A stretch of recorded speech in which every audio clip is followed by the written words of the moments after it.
first episode of our podcast. Two blokes being themselves. That's what we're all about here. This is a podcast of sharing mental health stories and teaching techniques and stuff that we've learnt through our own experiences on how to work on mental health. Yeah. So the aim of the podcast is to help anyone who's struggling with mental health. Yeah. Especially young men, because we are young men, but it can be old women, it can be children. Yeah. Anyone who doesn't know what to do in certain situations. We just want to share what we've done, because we've both dealt with mental health, and it's a big problem in our world today. Yeah, massive problem.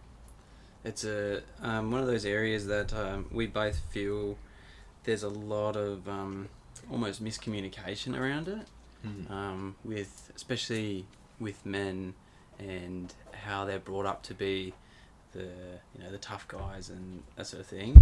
Yes. Like, that's not how it is in the real world, No. Not nowadays. No.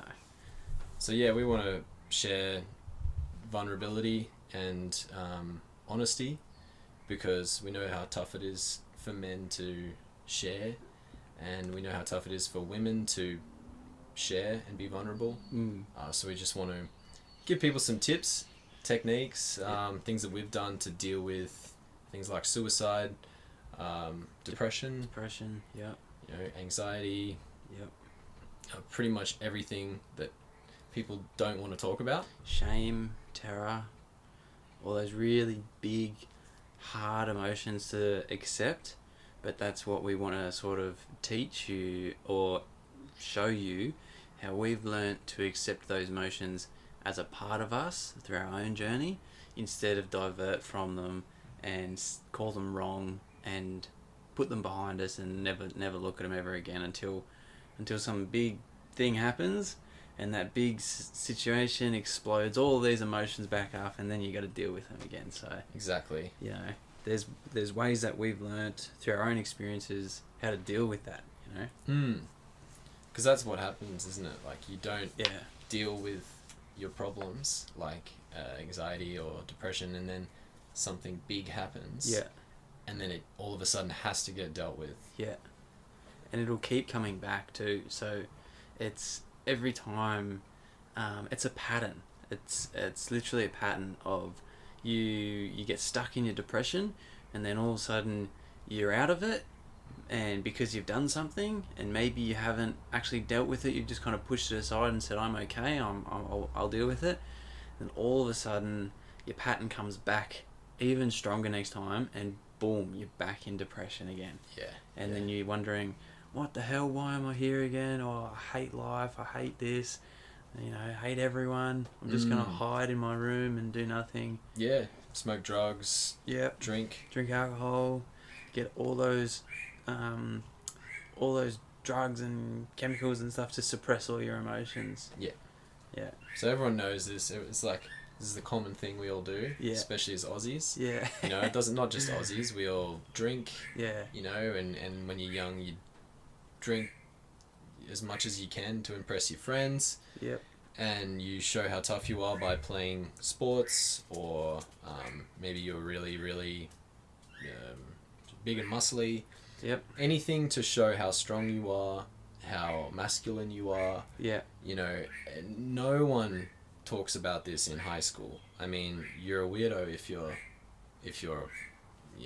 talking about this. You're a girl, you're a sissy. You're a pussy. Get over it, toughen up. Have a teaspoon of concrete.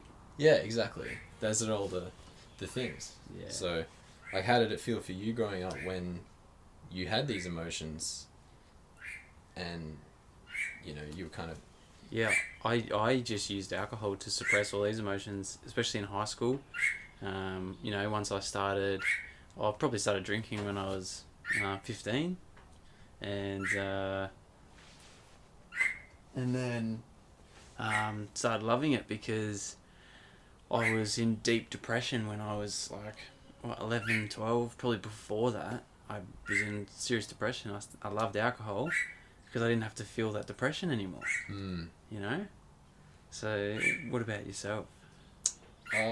Mine was weed. Weed. Yeah. Smoking weed. Yeah.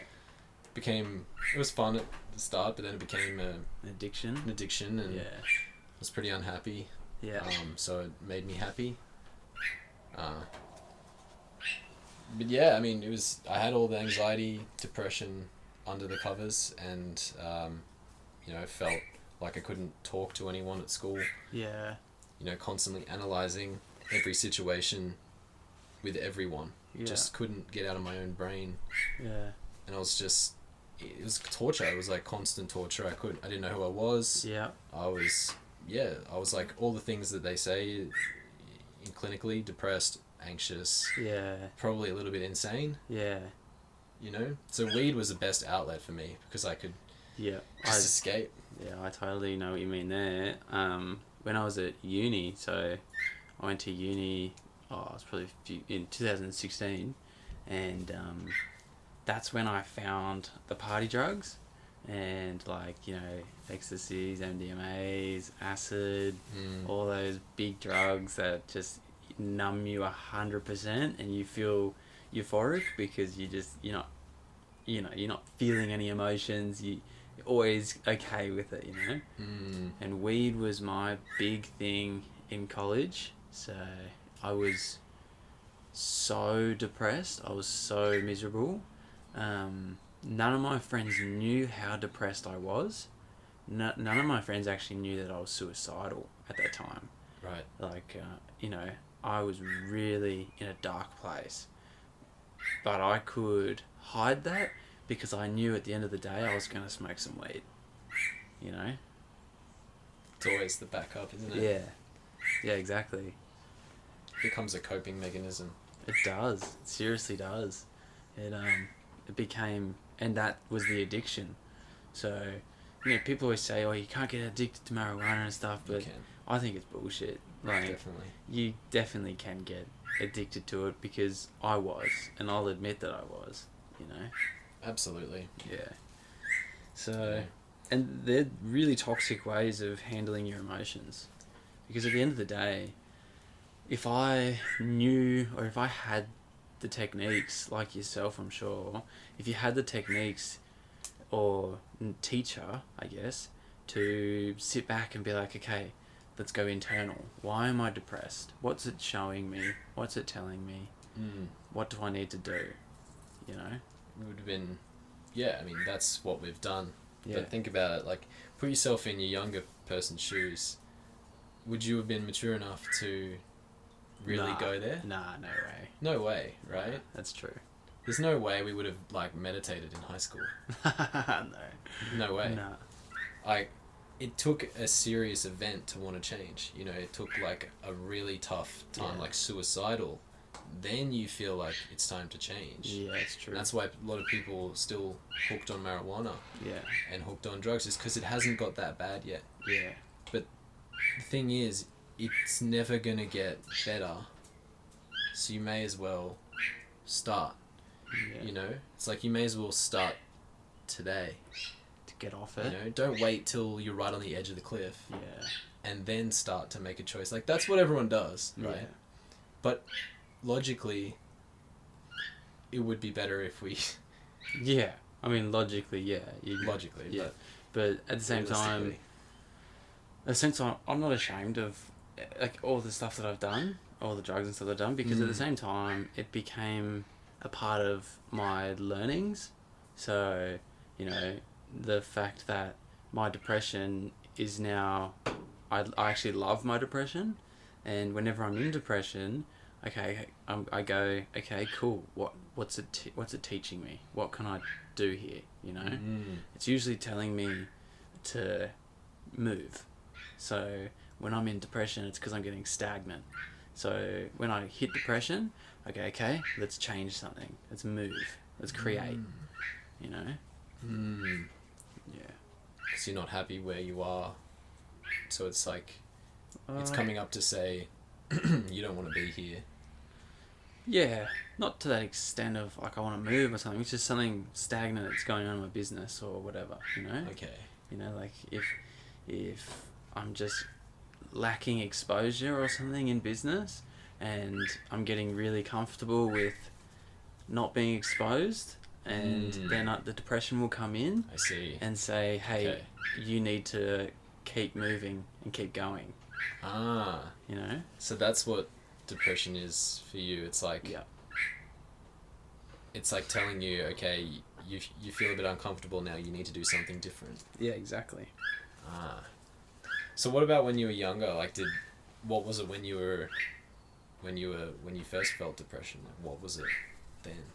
What was happening for you? I guess I didn't, when I first was in depression, I didn't even realise I was in depression, to be honest. Yeah, true. You know? Like, I just thought that was normal. I was being pretty miserable my entire childhood and high school years. You know, I've always had pretty deep depression, you know, anxiety, fear, really big emotions like that. And it was normal. And then all of a sudden, it wasn't until I started doing personal development that I realised, oh man, like I've been depressed for so many years, you know? Yeah. But it was... Don't even know. Yeah. That's the thing. No, exactly. But it was hard when I was in high school, you know? Because I had to have that tough face on. Yes. So I had to have that mask on of, it's cool, it's all good, I got my shit together, it's all good, nothing's gonna hurt me. Doesn't matter if someone's bullying me, it's funny, don't worry about it. You know, play it off, it's all good. I had that mask on, you know. We all did.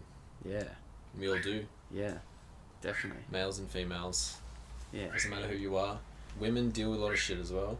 Oh, 100%, yeah. Yeah. 100%. Probably worse nowadays with Instagram and... Yeah, it's like social media has become a massive factor in mental health and stuff like that across the board. Yeah. So we should consider ourselves a little bit luckier. You know, it's probably worse today. But they're still not teaching it in schools, you know. They're not teaching about mental health. Yeah. You know, there's some psychology classes and religious classes, and, you know, some people might talk to the school counselors or some teachers they trust. Yeah. But, like, these kind of things need to be addressed because there's so much burnout in schools. There's obviously all the things we're talking about, mental illnesses. You know, there's more drugs being taken in schools today, you know, than ever. Yeah. Because people are not doing well internally. They may look out okay on the outside, but they're struggling to deal with the fact that life is full of misery. Yeah. When they get out of school, they have to succeed. Yeah. And if I don't look a certain way, I'm not good enough. Yeah. You know, that's fucking heavy to deal with. It is heavy, bro. It is. It's massive.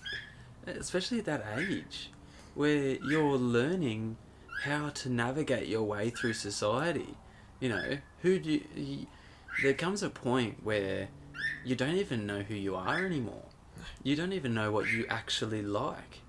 You know, I was doing stuff in high school and I was like, I don't even really enjoy this. I'm just doing it because everyone else is doing it. And I just want to fit in. Yeah. You know, like football. I hate football. I fucking hate football too. Like, I played it for like 6 years or something. Yeah. 7 I was the exact same.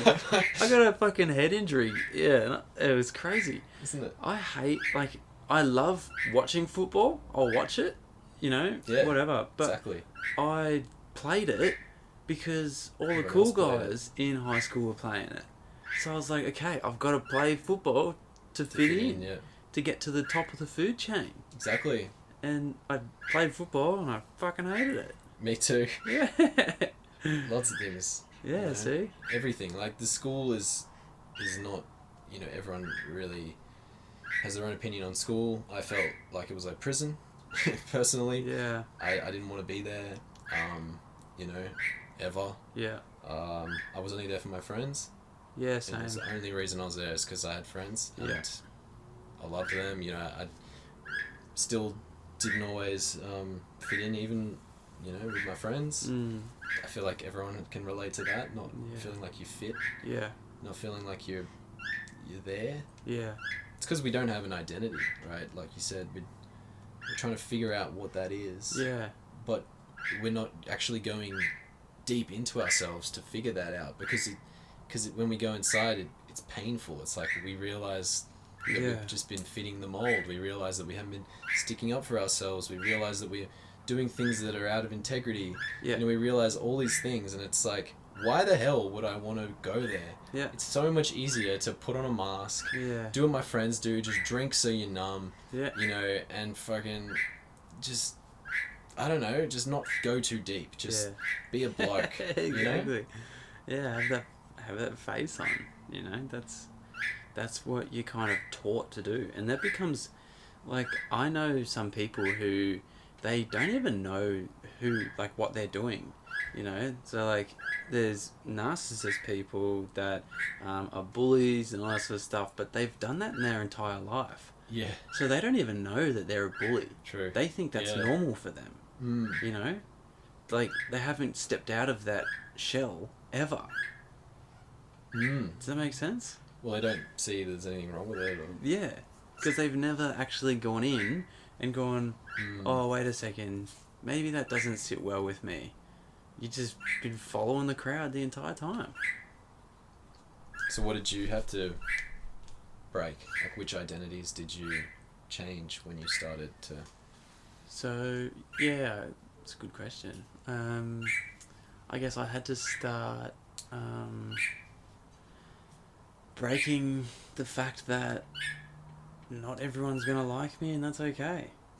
You know, started figuring that one out real soon. Especially at uni. Like, you've got thousands of people that go to uni. True that. And, you know, there's thousands of different personalities. And you soon realise, okay, one, I'm not that different, but also I am very different, and that's okay. Cool. You know? That's the cool thing that uni taught me, was that you can sort of, you don't have to be moulded to this certain thing. That's awesome. To a certain extent, you know.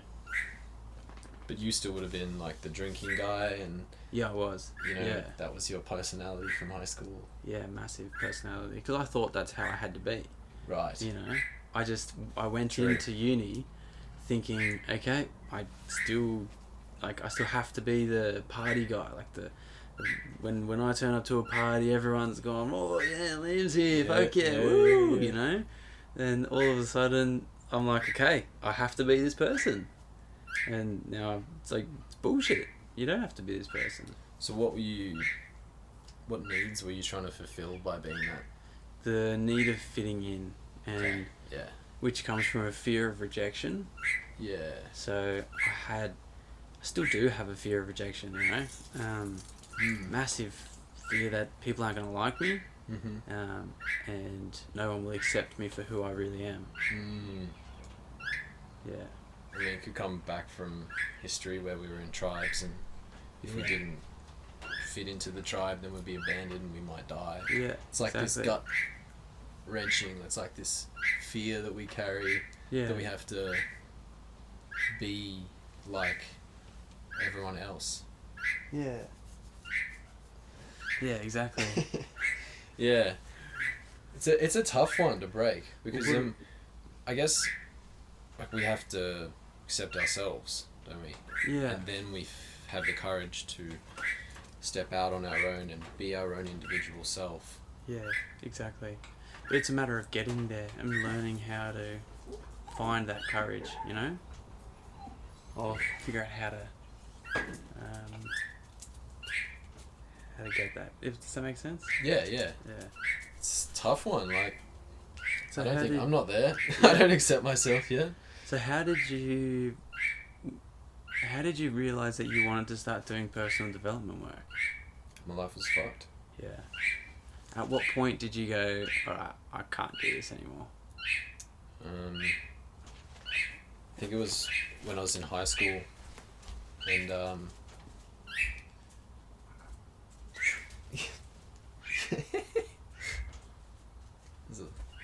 Oh, you annoying bird. Anyway. Sorry. No, you're right. That was frustrating me. Yeah. Me too. Yeah, I guess it was in high school when I wanted to change. Yeah. So uncomfortable to talk about myself. Yeah. Especially about like this time in my life, because it was like really, really tough. Why do you find it uncomfortable? I think it's like brings up all the old emotions. Yeah. You know, and like thinking about how like just disconnected to myself I was, and just like felt so controlled, felt like I had no power. I was analysing everything, I had constant anxiety, and I just didn't know who I was at all. Like I couldn't even like talk to people properly. I couldn't do anything. I felt fatigued as well. So yeah, I was like one day I was just fed up. So I just Googled online, and I actually came across like hypnotherapy. Hypnotherapy. I've heard of this word so much lately. I've been like listening to other podcasts and YouTube videos and stuff, and the word hypnotherapy has come up so much for me. What is it? Well, it's what you kind of think it is. Like it hypnotizes you? Yeah, and it's therapy. So it's like they put you in a trance, and then they tell you like positive affirmations, pretty much. Okay. They tell you stuff to overlay your unconscious, so then you believe it. Oh shit. So it doesn't really work. It worked for like 3 weeks. Yeah. So see how that is exactly what we were talking about in the beginning of this podcast? How that's just a way of not dealing with your emotions, and they come back to you. They do. So that 3 weeks felt good, right? Felt amazing. Felt really good. Yeah. And then all of a sudden, boom, depression, anxiety is back. Everything. Oh, fuck. I gotta go see this hypnotherapist again. Nah, I never saw her again. Some people might, you know. Some people might go and get that another 3 week hit, and then they're good for another 3 weeks, and, you know, all you're doing is just putting a fire blanket over these emotions. Yes. And you're not actually facing them. Is that right? Yeah, absolutely. Yeah. Yeah, like, it didn't work, but it was something, you know? Yeah, true. And at least I asked for help. I went out there, and I didn't tell anyone, until my parents. I just went out there. Yeah. And I put myself out there and said, I don't know what the fuck's going on. Yeah. But I'm miserable. Yeah. And can you please help me? Yeah, she was so nice. Like, the lady gave me a discount. She's like, oh, you know, you're so young. Like, what are you doing here? You know, this is for old people, kind of. Anyway, but yeah, you're right. Sorry. No, that's really actually good. That you said that too, because that's so important. Doesn't matter where you start. Just start. Like, you know, acknowledge that you're in a dark place. You just need help from someone. You know. Exactly. And did that lead you to a different pathway? Like, did you start doing self-care or like not to that extent of like totally bettering your life, but did that make you interested in personal development and try and outreach other things? Yeah, definitely. Yeah. Because like I already felt shit, so I wanted help. So I wanted to keep finding something that worked. Yeah. And then I kind of went across the internet and did all my own research. Yeah. Because hypnotherapy is a bit different. It's already a bit alternative. Okay. So I started looking at alternative things. Yep. Nothing really worked. Then I met a guy who taught meditation, Transcendental Meditation. He was a landscaper, and I said, you know, I'd love to let you teach me. So I worked for him for 2 days to pay for the course. And then I learned Transcendental Meditation, and that actually really, really helped. That's cool. Okay.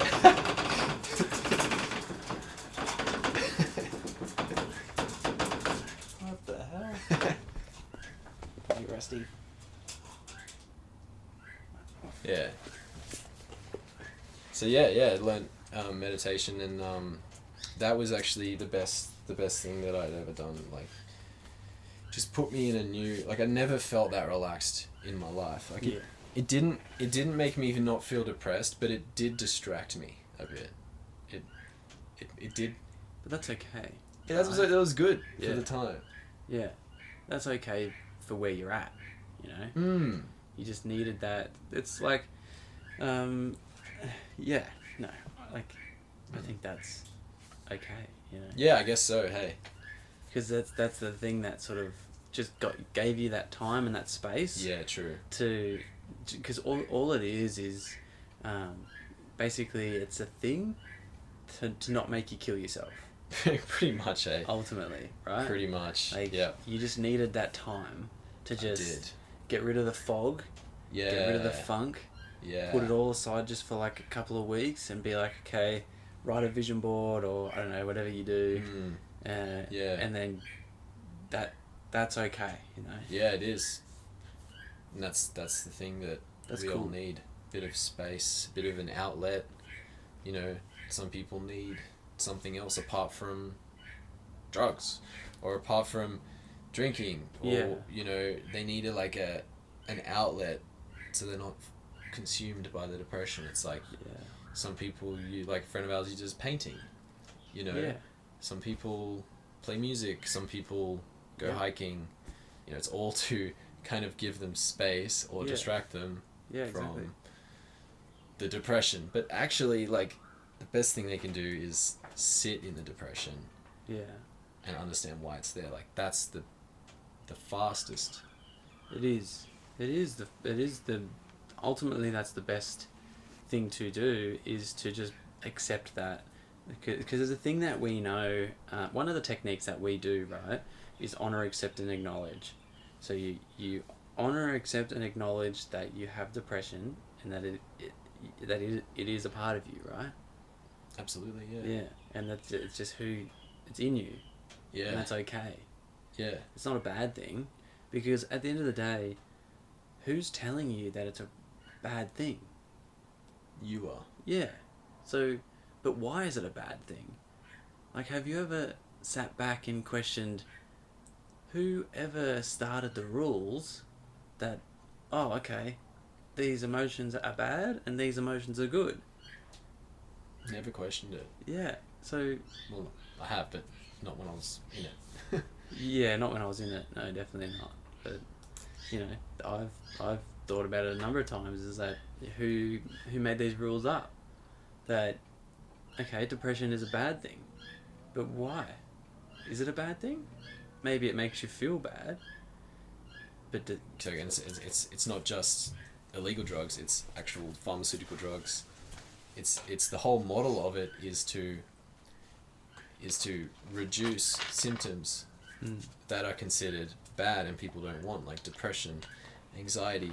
These things are considered bad, but like you said before, like, depression has a purpose. Why we want to block that? You know, it's telling you to change your life. Like, depression is there to say, wake up, change what you're doing, do something different. Like, we need to listen to that. On a soul level, like, that is your soul saying, I need change. Because if you think about it, how do you get out of depression? You change your life. You do something different. Like, on a physical level, that's how you get out of depression. So on a soul level, it's your soul just telling you, do something different. And then on a physical level, you do something different. And you're out of it. Yeah, it's pretty quick, hey? Does that make sense? Or you just drink and pretend that it's not there, and then you stay stuck. And you actually get more stuck. Yeah, because you're not actually doing something different. You just, because you're always drinking or doing drugs. It's not, you know, you keep doing the drugs, and your soul is saying, like, hey, I need something different. And then so you go, oh, okay, drugs. I'll go do more drugs. How about that? I'll double the dose. Yeah. And it'll go away. And then your soul says, you fucking didn't listen to me, did ya? No. And then knocks on the door again and says, hey, do something different. Alright, I'll do 3 drugs. How about that? Yeah, there you go. You know? And then you get to a point where you're really sick, or, you know, you've got a disease. And then your soul is knocking on the door saying, hey, do something different. Nah. Pick a new addiction. Yeah. Cocaine now. Yeah, cocaine, motherfucker. That's the new one. Yeah, exactly. That'll be the thing. I'll have one bag. But what they're afraid of is change. Like it's taking responsibility for the new changes, and also bringing in a new identity. Maybe they're afraid of. Well, losing. What were you afraid of? Were you ever afraid of something? What do you mean? Like, sorry, it's a broad question, isn't it? Like, everything. Why? Like, what? When you're in your depression, were you afraid of getting out of your depression? Yes, because in depression I get loved. Yeah. So I was afraid not to get loved. Yeah. And I was afraid to love myself. Yeah. And take responsibility for that. It's easier when you're depressed. Then people love you. Yeah. Like your parents. Yeah, exactly. And you don't have to do it yourself. So can you see the flip side and the gift in this? It's actually teaching you safety and self-love. Because when you step out of that, then it means you have to learn to love yourself. So brilliant. That's the beautiful thing about what depression teaches you, right? It's actually teaching you how to love yourself. It's beautiful. And see, that's when you go, oh, I actually really like my depression. Because when it knocks on the door, it's telling you to do something, like loving yourself. Absolutely. You know? What wisdom have you learnt from the beautiful emotion of depression? It can be beautiful. Depression is my tool for connection. So when I'm in depression, I'll start to connect with people, and my depression makes me really magnetic because people feel that sadness in me. Yeah. And because they're seeing their own sadness in themselves, in me. Does that make sense? So someone that's really sad can see that I'm sad, and I'm willing to talk to them and help them. Yeah. So they'll connect with me because they're comfortable with my level of sadness. Yeah. But if someone was in depression, so imagine a Zumba teacher, right? Okay. If someone was in hardcore depression, you wouldn't go to a Zumba teacher. Hell no. Who's like on, ecstasy basically. No. Because that's the same, it's not the same wavelength. No. Yes. So depression is a gift of connection, because people who need help will find me because of my depression. Because you accept the depression. Yeah, exactly. And you draw people in that need your help. So I use depression as magnetism. Wow. Okay, what about with a partner, for example? If you wanted to create a partner, would that work in the same way? This is... Okay, relationships aren't my bag, because I don't have a relationship. I haven't had many good relationships. So... why do you think that is? What's the reason? Neediness. Okay. I've always had a real... It's funny because it's like every relationship has basically just been a slap in the face saying, stop being needy, like love yourself. Like, basically because, it'll end and then I'm like, oh, okay, I'm back here again, Or, no, my relationships haven't been too great because I've just been so needy of their attention and their love that I couldn't give myself. Yeah. So, on a not so physical level, they're actually just telling me, by leaving me, they're telling me to love myself. Cool. Yeah. So, that's why I don't have a girlfriend, because I don't fully love myself. But will you ever fully love yourself? Hopefully. I don't know. I really don't know, True. I don't think so. I don't reckon it's possible. Yeah. I don't think it's ever possible to fully love anything. I guess if you fully love yourself, there's just an ego part in there. Yeah, I reckon so. Yeah. Because it's always unfolding, you can't just say, alright, I'm done now. No. I've loved everything about this. All done. No. That's the thing. That's when you go and see the hypnotherapist. No, you are the hypnotherapist at that point. No, we love hypnotherapists, I think. I don't know. Yeah, it does work for for the people who are ready. There's nothing. Everything works. Everything works. Like everything, exactly right. Everything works. You know, we're not here to bag anyone out or say people are wrong and stuff. No. You know, there's because sometimes you need that space, like we were saying before, that clarity. So grateful. Yeah. Like I've learned hypnotherapy since then. Yeah. You know, I've learned how to do it. That's cool. And I've also learned stuff that works better, which is what we're talking about, which is the point of the podcast, to help people actually look at their depression and etc. and not just cover it over with positive affirmations, or not just cover it over with "she'll be right" or "harden up, mate," or anything like that. Yeah. You know, or just pop another pill, or just can't wait to get home and have some beers. It's like, it's all good, but why do you want to cover it over? Yeah. Why do you want to pop another beers? It's like, well, I get it. People have mortgages, families, kids, businesses. You know, he died, she died, broke up with him, broke up with her. Life's full of misery and death. Yeah. Like, life is constant change. Yeah. I get it. It's fucking hard. It is. Like, life's difficult. Yeah. But there are tools to deal with this stuff that society says is not okay. Yeah. And it's honestly being brave enough to cry. It's being brave enough to be vulnerable. Yeah. It's being brave enough to communicate. Yeah. And with the risk of being rejected. Yeah. Totally. Yeah, that's a good one. Yeah, rejection's funny. Yep. Yeah. Totally. Rejection. Yep. Yeah. That's probably why we don't do it, I suppose. It's like a constant need to feel like you're safe. Yeah.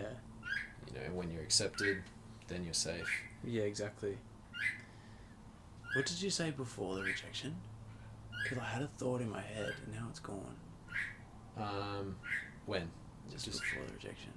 Oh, I don't know. I have no idea what I said. I had a thought in my head and I was like, oh, that's good. And then it's gone. I'm like, oh, no. Doesn't matter. It'll come back. Yeah. It's about like that this personal development stuff's not easy. You know, it's not easy, is it? Like at the end of the day, it's so rewarding. Like if you choose to dedicate your life to or dedicate time to do some personal development work, it's so beneficial, but it can be very confronting and very hard. Yeah. Because you're finding out who you are.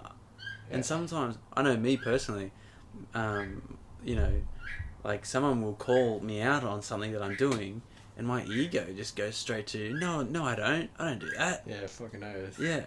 And then I'm like, oh, wait, no, I do that. That's a thing that I do. Then you've got to go, oh, shit, I do this, and now I've got to change it.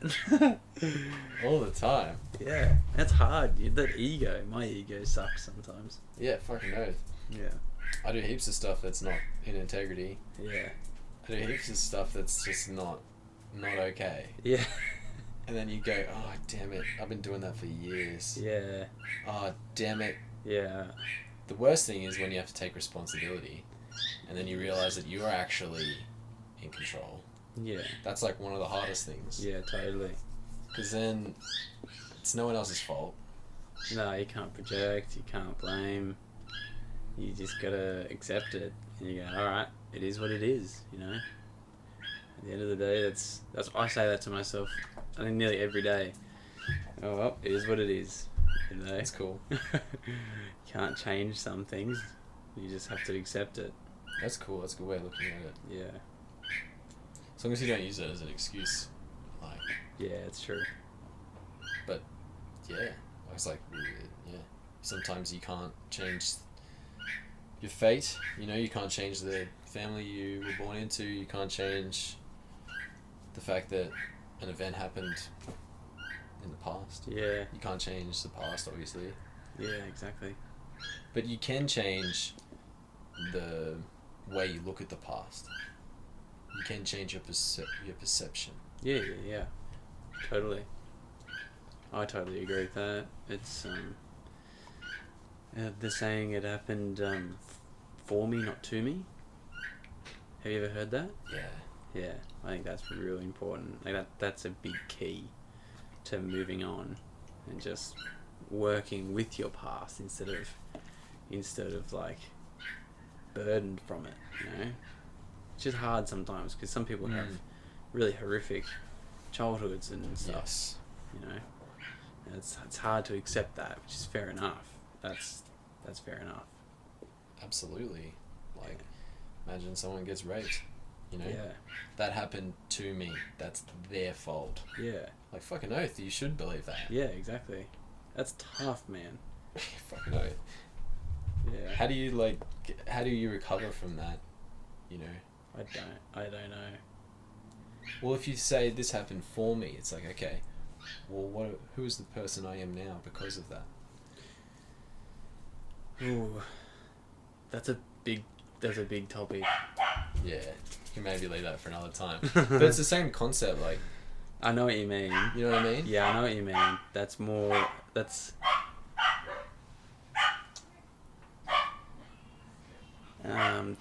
like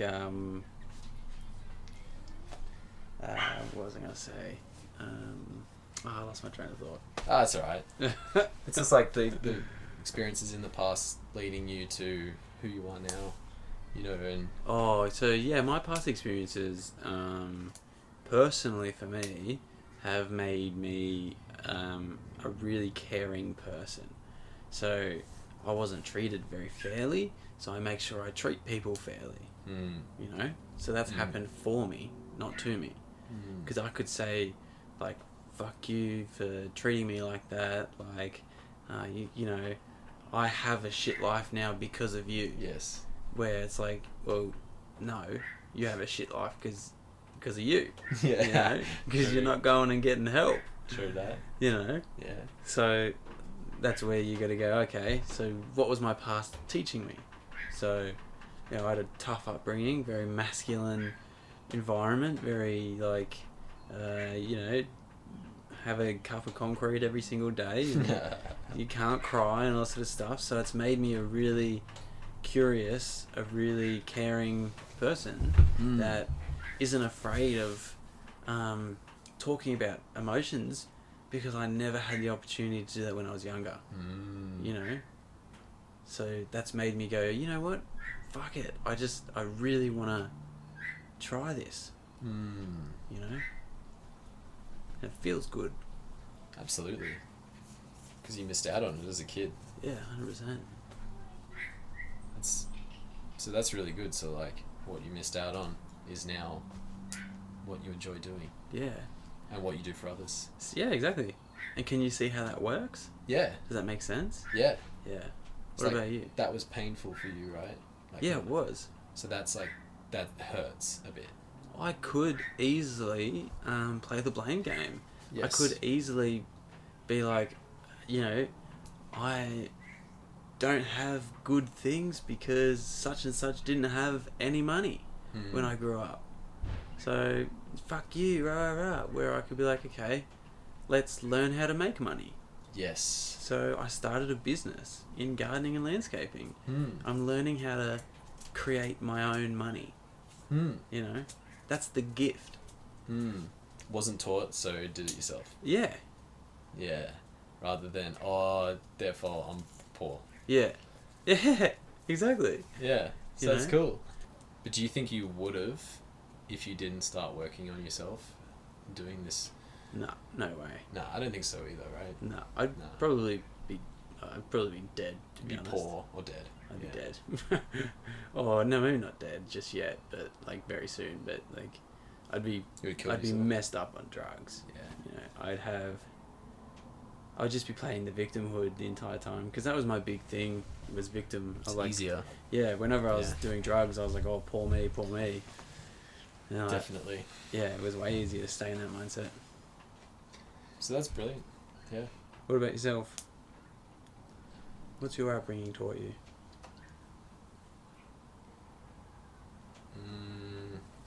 It's also a big question. I'm trying to think about just one thing that I learned. Yeah. Well, responsibility was the first thing I thought of. Okay. So, yeah, I got to find my own way, pave my own path. Yeah. You know, live in my own body. Yeah. Fill my own shoes. Yep. With, you know, black leather shoes. Black leather shoes. Comfortable as hell. Yeah. But yeah, I guess that's it. Hey, you gotta man. like become a mixture of your mum and your dad. Like you have to accept everything that your dad is, good and bad. And you have to accept everything your mum is, good and bad, as parts of you. Yeah, of course. Like you have to be, okay, my mum is anxious as hell. She's a bitch. And she doesn't love herself. Okay, I got all of those things. Yeah. In me. Yeah. My dad is powerful but controlling and angry.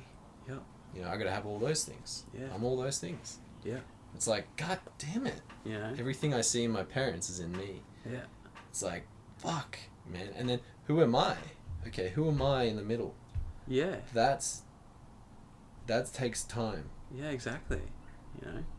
But and just quickly, one thing, as we talk about our parents, you know, you can't blame them for the way they are, either.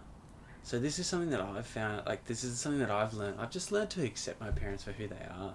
And I really love them for who they are. Oh. Because I had a lot of anger and, like, I wanted to reject them for so many years. And then I learnt through personal development that, like, if you think about it, like, so say, take my father, for instance, right? Very tough man, struggles to talk about emotions, can't be vulnerable. Nah. I can't blame him for that, though. Nah, hell no. Because he was never taught by his parents. Yeah, true that. So, he's only doing what he's been modelled. Yeah, true. And then his parents, my grandparents, are only doing what they've been modelled. So it's a massive chain effect of generations and generations of guys and girls having no idea how to deal with their shit. And then now it's come down to this point. So, you know, I don't blame mum and dad for anything. Like, I really love them for who they are. The tough times and the good times as well. That's awesome. You know, because you can't blame them. No. It's hard because you want to sometimes. Yeah, you want to, but... Because it's easy. Exactly. But it's not responsible. No. Yeah. It's a really beautiful thing. Like, it must have taken you a while. Yeah, it did. To get there. It took me 2 years of solid personal development. Yeah, solid. Not just like once and then it's like 3 times. Yeah, 2 years. It's like daily. Daily work. Yeah. To come to that conclusion of, oh, I can't blame them. I have to love them. Because if I don't love my parents, then I don't love me. Because if you know how you just said all those things that are inside of you that they have, like, that's, if you can't love that, or if you can't love them, then you can't love that's inside of you. Yeah. All those emotions. All the good and the bad. The good and bad, yeah. And sometimes the good things are the ones that are scary. Not just the bad. Yeah. It's like, oh, you Definitely. know, I'm powerful. You know, just like my dad. Yeah. You know, it's like, well, fuck. I have to embrace that one. Oh, shit. You know, it's like, it's easy to go, oh, I'm not like my mum. You know, my mum's a psycho. Yeah. It's like, you're a psycho. Yeah. You've got to accept that one. And your mum's absolutely beautiful. Well, you're absolutely beautiful. There you go. You know? So, and then you can just go, honour, accept and acknowledge that I am a psycho.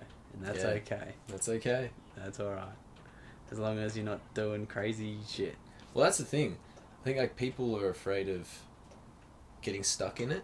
Yeah. It's like, oh, if I accept that I'm psycho, then I'll become a psycho. I don't want to be like my mum. Yeah, it's true. They're worried. They're like, okay, if I accept the depression, I'll get stuck in it and I'll be like that forever. No one will love me. But the thing is, if you accept it, it goes away. Yeah. And you don't need to get stuck in it, you can use it and choose to use it like you do. Yeah. When you use it for movement. And it's like, if I accept my mum's a psycho, it doesn't mean I'm automatically a psycho. It's like, yeah, I've got some parts of me that are pretty psycho, but it doesn't rule me. No. You know, there's actually good things about being psycho. It means you're absolutely committed to doing one thing. It's like when you're psycho, you're so focused. Yeah. Cool. You know, you're a psychopath. You are so absolutely no one else matters. You are completely driven. Yeah. But it's like if you, so that's the way accepting knowledge, acknowledging whatever. Honor accepting knowledge can work. Yeah, exactly. It's a beautiful thing. It's a bitch of a thing, but it's a beautiful thing. Yeah. Yeah. Do you still enjoy doing this kind of work? Yeah, I'll do this work for the rest of my life, man. Yeah, absolutely. I think that's awesome. I just don't see like the point of not doing it, really. Does that make sense? Why is that? Well, like, what's the point of never changing? You know, like. True. So, you know how you have all these different personalities as you grow up, right? So you got child personality, and you got when you're in high school, you've got that different personality as well. And then you go to uni or whatever you do, you know, start working, there's a personality. Where was I going with this? Yeah, you good. What were we talking about before? Not wanting to change. Oh yeah, that's right. Bloody dogs. Yeah, so like you need to drop these characters, these personalities, right? Like, does that make sense? Like, why would you stay the same? So I know people who are still the same person right now at 23 or 24 that they were in high school when they were like 12. Yeah, wow. 13, you know? Yeah, it's a long time. Like, they're still the exact same person because they're so afraid of change. Yes. But now that I've changed so many times, you realise that it's a whole, like, different avenue, right? It's like, it really broadens your spectrum on, okay, I'm comfortable with change. Yeah. And growth. Yeah. And learning, because that's ultimately what we're here to do on this planet. Yeah. Like, that's our ultimate purpose, is to grow and develop ourselves. Just like a tree. You know? Yeah. It's all its purpose is just grow. Just grow and feed out some oxygen. Yeah, and give. And that's right. Like, we've grown enough now, we can give back. Yeah. It's like when you're young and you don't have deep roots, you can't give. Yeah. It's like we have grown enough now to be able to give like a healthy tree. Yeah. You know, like a healthy human. Yeah. Because we're all here to contribute and share. Yeah. And I think that's why we're doing this podcast mainly, is because the proof is in the pudding. We can prove to anyone that our stuff works. Or not our stuff, but the stuff that we've learned. Yeah. You know, through the academy. It works. Yeah. Because we've changed our lives completely. Yeah. And if you look at our lives, so from a non-judgmental, just look at our lives from where they were to where they are now, you have to say, all right, whatever you're doing is working. Definitely. You know? Yeah. And we've been told so many times by so many people that we're good at what we do. Even though we don't believe it ourselves. Yeah, I still don't believe it, but I'll say it just because, you know. Yeah. Well, like, we know how tough it is to be depressed and anxious and etc. Yeah. And it's honestly so beautiful when you can get to the other side. Yeah. And you accept it and acknowledge it and understand that it's just another piece of the puzzle guiding you to where you need to be so you can grow more and have deeper roots and greater depth as a person. Yeah. And deeper feeling and deeper connection to yourself. Yeah. Because like when you have such a deep connection to yourself, you can taste life in such a profound way that you just don't experience on drugs. Like, when you get through these emotions, it's deeper than drugs. It's purpose driven. It's like you belong to this earth. That's how hectic it is. To me anyway. It's deep, isn't it? It's so deep. It's undescribable. How you just, like, your whole life you're chasing this sense of belonging, and now you do this personal development work, you realise all that is internal, so then you work on all this internal stuff, and once you realise that you belong, it's massive. You know, and I'm not there yet. I'm not. Neither am I. Yeah, I can't say I'm totally there yet. I don't think there is an end place. Oh no, not an end place. It's just a feeling. A feeling of feeling like you belong. Yeah. I know, that's what I reckon. It'd be nice. Shit, yeah. It'd be so nice.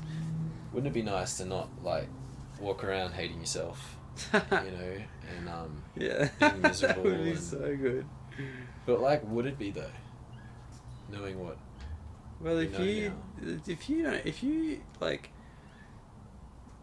you never walked around depressed or anxious, if you always only ever walked around 100% positive and nothing ever worried you, like, you're out of balance with your ego, aren't you? Yeah. Don't you reckon? Yeah, of course. Like, you're just ego driven, like saying I'm perfect and there's nothing wrong with me. Yeah, you're being fake. Yeah. So be real, talk about your shit. Be yourself. Exactly. Be yourself. Yeah. Be yourself. Just like two blokes being themselves. Yeah, and I'm comfortable as hell doing this podcast, talking about that's my dog barking. Oh, that's all good. No, I totally agree. It's nothing more beautiful in the world than self-discovery. You know. Yeah. You reckon?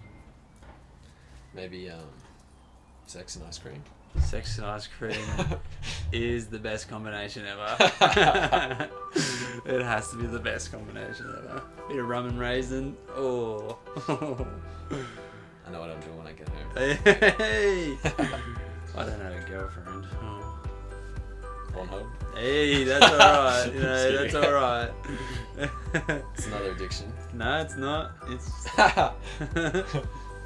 yeah. A bit of fun, you know, a bit of banter. Nothing wrong with a bit of banter all the time, you know. That's right. I think that's something I learned the other day, is that humour actually opens up your crown chakra. Yeah. So when you open that up, you become really receptive. So humour is such a beautiful thing sometimes, where you just have a joke, have a play around, and then all of a sudden your crown chakra is just going. Yeah. Exactly. Beautiful. Yeah. Bloody dickhead. That's right. Yeah. You're a dickhead and that's okay. That's right. Absolute twat. So what do you reckon? Wrap it up there? Yeah. It's been a good first episode. Yeah, I think it was alright. I suppose. I suppose so. Maybe shit on my end, but no way. I guess if you got something out of this when you're listening to it, if you want to like, share, review, post a comment on it, that would be awesome. And start spreading the word that two blokes being themselves is all about mental health. Yeah. Thanks for listening. Yeah, thanks for listening. Catch you next time. Bye.